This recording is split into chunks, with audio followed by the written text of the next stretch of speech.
الله الرحمن الرحيم. کیا نا کہ دشمن جب ہو نا جی تو وہ تو آپ کتنے سیدھے راستے پہ ہوں وہ کوئی نہ کوئی بات نکال دے. آپ دیکھیں نا جی کہ ہمارے اکابر ہیں، ہمارے پیر ہیں، ہمارے باقاعدہ مشائخ ہیں، باقاعدہ علماء ہیں، باقاعدہ تزکیہ ہے، لیکن جن کو ہمارے ساتھ غصہ ہوتا ہے کہہ دیں گے وہابی. وہ کہنا ہے جی واہ جی یہ تو پیروں مندے ہی کوئی نہیں، ان کے ہاں تو نہ فاتحہ ہے نہ درود ہے، ان کے ہاں تو جی بالکل کوئی نہیں. اور خاص طور پہ اے تے بڑا وہابی نے انہوں تے اتھے سعودی عرب تے مکے شریف دی پانویں نال لگ گئی، ایک کریلا ایک نیم چڑھا. اے تو اور پکا وہابی ہو گیا ہے. خدا کے بندو اب تو یہ باتیں کہنی چھوڑ دو، ایمان سے کہیں. مکہ مکرمہ سے مدینہ منورہ قافلے 10-10 دن میں پہنچتے تھے. یہ اللہ خادم الحرمین کو جزائے خیر دے، ایسی سڑک بنا دی کہ 4 گھنٹے میں آدمی مدینے پہنچ جاتا ہے. اگر ان کے دلوں میں مدینے سے، مدینے والے سے کوئی ذرا سا بھی بغض ہوتا تو راستے بند کر دیتے یا آسان کر دیتے کہ جلدی پہنچ جاؤ. کوئی عقل کی بات کریں. آپ رمضان میں ابھی جا کے دیکھیں ان کی ہر دعا جو ہے حضور کے درود پہ ختم ہوتی ہے کہ نہیں. علامہ صاحب بیٹھے ہیں، پوچھ لیں. حنفیوں کے نزدیک تو ایک مسئلہ ہے کہ اگر تشہد میں، اتحیات میں درود شریف بھول گیا انسان ہے نہیں پڑھ سکا تو نماز ہو جائے گی. لیکن حنابلہ جن کو تم وہابی کہتے ہو ان کے مسلک میں یہ ہے کہ اگر نماز میں درود نہیں پڑھا تو نماز نہیں ہوگی. اللہ. تو ان کو تم یہ اس لیے دشمن جو ہے نا میرا عزیز پھر وہ کوئی نہ کوئی بات تو بنا لیتا ہے نا. وہ ایک پیر بزرگ تھے، بہت بڑے اللہ کے ولی تھے، تو بیوی نہیں مانتی تھی. یہ خدا کی قدرت ہے، آدمی کی بیوی نہیں مانتی. آپ کو مانتی ہے؟ بھائی اس میں شرم کی کیا بات ہے یار، بھائی ہو اپنے، کون سے ہم کوئی آسمان سے اترے ہیں، ہم بھی تمہارے بھائی ہیں، ساتھی ہیں. نہیں آپ کی بیوی مانتی ہے کہ لیڈیز از فرسٹ، وہ آگے چلتی ہے نا. اور آپ ماشاءاللہ.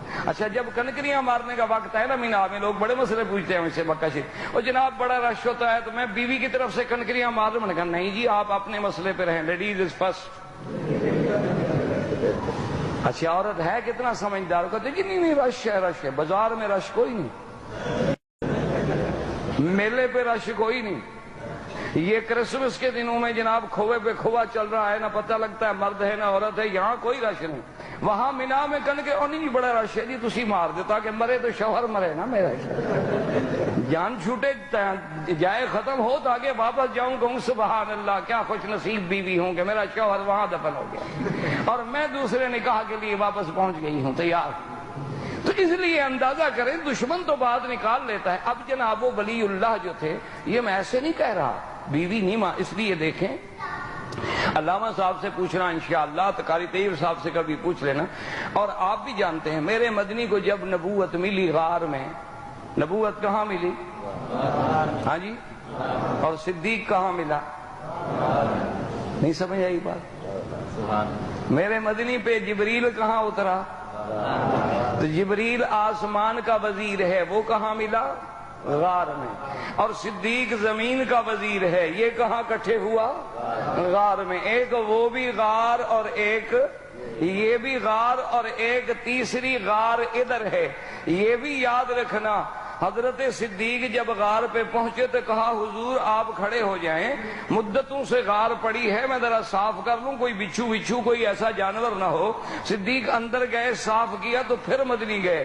اللہ نے حکم کر دیا، اشارہ ہو گیا کہ جب تک اس غار میں پہلے صدیق کی محبت نہیں آئے گی محمد مدنی پہ ایمان بھی نہیں آئے گا. وہاں غار میں حضور ہیں، قرآن اترا. اچھا اترنے کے بعد سب سے پہلے حضور کہاں آئے؟ سب سے پہلے حضور بیوی کے پاس آئے. غار سے اترنے کے بعد کہاں پہنچے؟ بیوی کے پاس پہنچے. کہا زملونی زملونی، خدیجہ کپڑا ڈالو، بدن پہ تھر تھری ہے. اسی منظر کو میرا مولا پسند کر کے فرماتی ہیں یا ایھا المزمل قم اللیل الا قلیلا نصفہ او انقص منہ قلیلا او زد علیہ ورتل القرآن ترتیلا. میرا مدنی پہلے بیوی کے پاس آئے تاکہ سب سے پہلی تصدیق بیوی کرے کہ اس کی تصدیق بڑی مشکل ہوتی ہے، اور جب بیوی پاکی کی گواہ بن جائے تو پھر اس سے بڑا گواہ دنیا میں کوئی نہیں ہوتا۔ سب سے پہلی تصدیق کرنے والی سیدہ خدیجہ، اور ظالم تو کہتے ہیں اسلام نے عورت کو کوئی مقام نہیں دیا۔ ذرا غور تو کرے، میرے مدنی کی پہلی گواہ کون ہے؟ سیدہ خدیجہ۔ پہلے اسلام لانے والی کون ہے؟ سیدہ خدیجہ۔ نبوت کو تسلی دینے والی کون ہے؟ سیدہ خدیجہ۔ برکت ابن نوفل کے پاس لے جا کے تائید کرانے والی کون ہے؟ سیدہ خدیجہ۔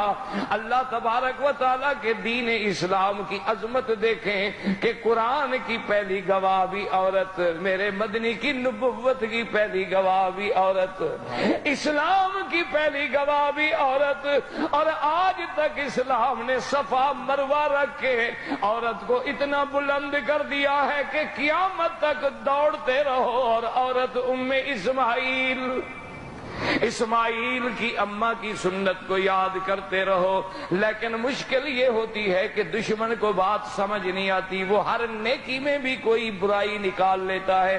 اس لیے جیسے اس نے کہہ دیا کہ جناب کیا ہو گیا، اگر حضور صلی اللہ علیہ وسلم سیدنا صدیق کے کندھے پہ بیٹھے تو کیا ہو گیا؟ حضور تو اونٹنی پہ بھی بیٹھے، حضور تو گھوڑے پہ بھی بیٹھے، حضور تو گدھا پہ بھی بیٹھے۔ لیکن اللہ اکبر، اس کو جب سمجھایا گیا کہ بات سمجھو، ہم نے کہا ظالم اعتراض کرنے والے تم ٹھیک کہتے ہو، لیکن ہمارے عقیدے کو سمجھ لو کہ حضور جس اونٹنی پہ بیٹھے ہیں وہ ساری اونٹنیوں کی سردار ہے، حضور جس گھوڑے پہ بیٹھے وہ سارے گھوڑوں سے افضل ہے، حضور جس گدھا پہ بیٹھے وہ ساری دنیا کے گدھوں سے افضل ہے، اور حضور جس بندے پہ بیٹھے وہ بندہ بھی ساری دنیا کے بندوں سے افضل ہے۔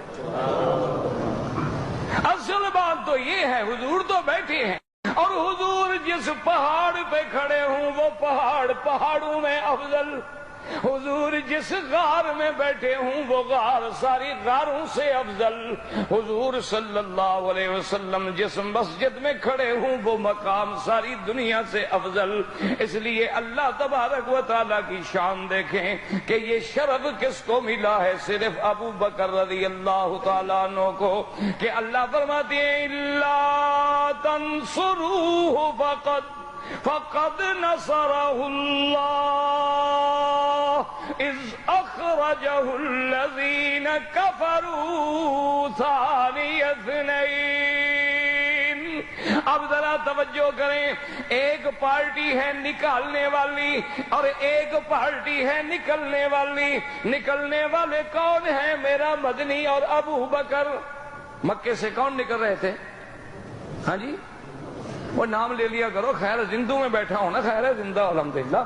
اب مکے سے جانے والے کون ہیں؟ اب سیدنا محمد مصطفیٰ اور ابو بکر، اور نکالنے والے کون ہیں؟ نہیں، نکالنے والے حضور کو مکے سے نکالنے والے کون ہیں؟ قرآن کیا کہتا ہے؟ اذ اخرجہ الذین کفروا، جب کہ کافروں نے نکالا، اور پھر وہ دو کون تھے؟ ثانی اثنین اذ ہما فی الغار اذ یقول لصاحبہ لا تحزن ان اللہ معنا۔ وقت ختم ہو گیا بھائی، وقت ختم ہو گیا، زندگی رہی تو بات باقی۔ وصلی اللہ تعالی علی سیدنا محمد وعلی آلہ واصحابہ اجمعین برحمتک یا ارحم الراحمین۔